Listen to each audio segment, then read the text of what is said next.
Guys, welcome to RKG के guide. तो दोस्तों, जहां पर फ्रांस ने भारत को आंख दिखाकर बहुत ही बड़ी गलती कर डाली है, क्योंकि जहां एक तरफ भारत और फ्रांस दोनों ही अच्छे दोस्त है, इनका इतिहास भी बहुत ही क्रिटिकल रहता आया। तो आज हम भारत जुड़ी कुछ छोटी मोटी खबर पर डिस्कशन करने वाले हैं। दरअसल दोस्तों, आप सब लोगों को यह पता ही होगा कि पिछले कुछ सालों में फाइटर एयरक्राफ्ट के एक्सपोर्ट के मार्केट में डसॉल्ट एविएशन के द्वारा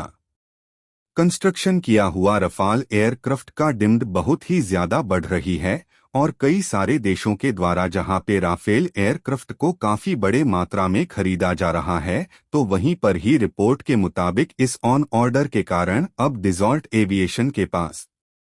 अधिक राफेल एयरक्राफ्ट को सप्लाई करने का जहां पे ऑर्डर पड़ा हुआ है, तो वहीं पर ही इतने बड़े और ऑर्डर के बावजूद भी डसॉल्ट एविएशन को अब एक सप्लाई चेन के इश्यूज का सामना भी करना पड़ रहा था। और मीडिया रिपोर्ट्स के अकॉर्डिंग ये जो सप्लाई चेन का इशू हुआ है,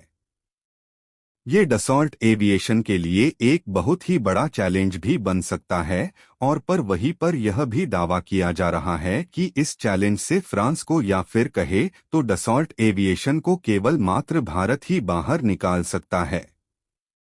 और दोस्तों, इसी वजह से अब फ्रांस के लिए भारत एक आखिरी सहारा बना गया है।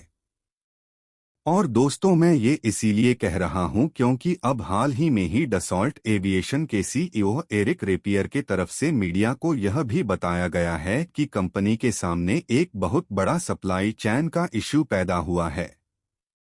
और यह जो इशू है, यह कंपनी के लिए इसीलिए भी बहुत चैलेंजिंग है क्योंकि वहां इससे कंप्लीट एयरक्राफ्ट के जो प्रोडक्शन है वही अफेक्टेड हो सकता है। इवन की अब उनके तरफ से यह भी साफ साफ कह दिया गया है कि जो सप्लाई चेन का इशू है, यह तो बेसिकली पैकॉन जैसे बिजनेस जेट और राफेल जैसे एयरक्राफ्ट ओह के प्रोडक्शन लाइन को असर कर रहा है। और बेसिकली अब इन एयरक्राफ्ट ओह के जो एरोस्ट्रक्चर है, उसके ही पर्टिकुलर सप्लाई में इश्यूज है। और अब ये इश्यूज के वजह से केवल मात्र एयरक्राफ्ट ओह के प्रोडक्शन में ही डिले नहीं हो रहा है,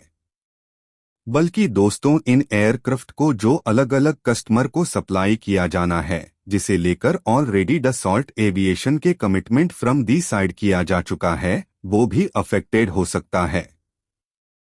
मतलब साफ यह है कि अब इन कस्टमर को शायद इस तरीके के चैलेंज के वजह से सही टाइम पे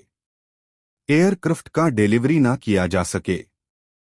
हालांकि दोस्तों, अब पिछले कुछ समय से अलग अलग रिपोर्टों में यह लगातार ही दावा किया जा रहा है कि डसॉल्ट एविएशन के राफेल एयरक्राफ्ट को लेके इतना बड़े मात्रा में ऑर्डर है कि फ्रांस के तरफ से इन एयरक्राफ्ट के प्रोडक्शन को और इंक्रीज करने के तहत आगे बढ़ा जा रहा है। और अब आने वाले कुछ महीनों के अंदर भी फ्रांस के द्वारा कम से कम हर महीने ज्यादा से ज्यादा राफेल एयरक्राफ्ट को प्रोड्यूस करने के तहत आगे भी बढ़ा जाएगा। हालांकि अब इन सभी खबरों के बावजूद भी एरिक ट्राइपेयर के तरफ से यह भी डिक्लेयर कर दिया गया है कि इस सप्लाई चेन के इश्यूज को दूर करने के लिए तो डल एविएशन के तरफ से इंटरनल और एक्सटर्नल सभी तरीके के सोर्सेज के साथ मिलकर काम किया जा रहा है, ताकि अब वह जल्द से जल्द इस इश्यू को रिसोल्व किया जा सके। पर दोस्तों, इस सप्लाई चेन के इश्यू से फ्रांस को केवल ओनली भारत ही इमरजेंस के आगे ला सकता है, क्योंकि पिछले कुछ सालों के अंदर जिस तरीके से मेक इन इंडिया इनिशिएटिव को बढ़ावा दिया गया है, इससे अब भारत एक बहुत ही बड़ा सप्लाई चेन हब बन चुका है, जिसका उपयोग करके तो केवल मात्र फ्रांस अपने एयरक्राफ्ट के सप्लाई चेन को पुनर्एस्टब्लिशड ही नहीं कर पाएगा, बल्कि दोस्तों वह तो जरूरत पड़ने पे अपने प्रोडक्शन रेट को भी इंक्रीज कर पाएगा। इवन कि अब आप लोगों को यह भी बता दूं कि पहले से ही भारत की कंपनी पार्ट्स का निर्माण कर रहा है, जो कि ऑलरेडी फ्रांस के इन एयरक्राफ्ट के सप्लाई चेन में जहां पे जुड़ा हुआ है, तो वही चेन और एयरक्राफ्ट के जो डिमांड है उसे पूरा किया जा सके। हालांकि अब दोस्तों,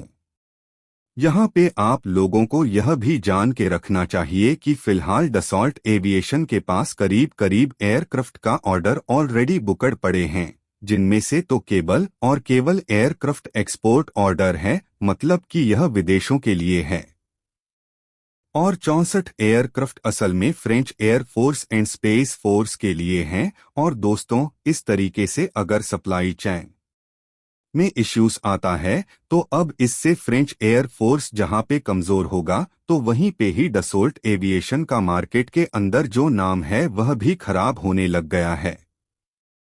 हालांकि दोस्तों, डसोल्ट एविएशन का जो संभावना है अब वह यह इससे भी अधिक है, क्योंकि अब तो कुछ रिपोर्टों के मुताबिक डसोल्ट एविएशन इससे भी एक्सेसिव एयरक्राफ्ट को एक्सपोर्ट करने को लेकर कई सारे अलग अलग देशों के साथ बातचीत भी करने लगा हुआ है, जिनमें से तो भारत भी शामिल है। और आप लोगों को यह भी बता दूं, इंडियन एयर फोर्स के फाइटर एयरक्राफ्ट के टेंडर में भी रफल एयरक्राफ्ट को one of A strongest candidate के रूप में देखा जा रहा है। और अगर इंडियन एयर फोर्स के द्वारा रफल एयरक्राफ्ट को चुना जाता है तो नो डाउट इन एयरक्राफ्ट को भारत में निर्माण करना अति आवश्यक हो जाएगा, क्योंकि मेक इन इंडिया और इस टेंडर के अंतर्गत शर्त में रखा गया है। और दोस्तों, इससे भी फ्रांस को ही फायदा होगा, क्योंकि इससे सप्लाई चैन स्ट्रांग होने वाला है और इंडियन एयर फोर्स के एयरक्राफ्ट के सप्लाई के लिए फ्रांस के खुद के प्रोडक्शन फैसिलिटी के ऊपर डिपेंड नहीं करना पड़ेगा। और दोस्तों, अब भारत में अगर कोई प्रोडक्शन फैसिलिटी बनता है तो केवल और केवल मात्र इंडियन एयर फोर्स के एयरक्राफ्ट का ही निर्माण नहीं करेगा, बल्कि दोस्तों बाद में तो अन्य देशों के एयरक्राफ्ट को भी निर्माण कर सकेगा। और ऊपर से तो फ्रांस तो इन एयरक्राफ्ट को आने वाले और भी कई सालों तक प्रोड्यूस करना चाहता है। मतलब कि यह है, भारत में अगर और एक अतिरिक्त फैसिलिटी बनता है तो नो डाउट इससे फ्रांस के सप्लाई चैन और एयरक्राफ्ट के डिमांड को पूरा करने में ही मदद मिलेगा। जबकि दोस्ती आने वाले समय में फ्रांस अगर अपने 6th जनरेशन के फाइटर एयरक्राफ्ट के प्रोडक्शन को अपने देश के अंदर शुरू करता है तो नो डाउट तब रफल एयरक्राफ्ट के प्रोडक्शन को कंटिन्यू रखने के लिए भारत का यह फैसिलिटी ही काम करेगा। मतलब दोस्तों, एक तरीके से आप कह सकते हैं कि फ्रांस एक बहुत बड़ा दुविधा में फंसा हुआ है और इस सिचुएशन से फ्रांस को केवल मात्र भारत ही निकाल सकता है। अब दोस्तों, एक तरफ जहां पे फ्रांस के द्वारा भारत के अंदर अपने संभावनाओं को तलाशा जा रहा है, तो वहीं पे दूसरी तरफ एएमसी एयरक्राफ्ट में इस्तेमाल होने वाले नए जेनरेशन के इंजन को लेके भी भारत के तरफ से लगभग अपना डिसीजन ले लिया गया है। आप लोगों को पता ही होगा कि India is trying to develop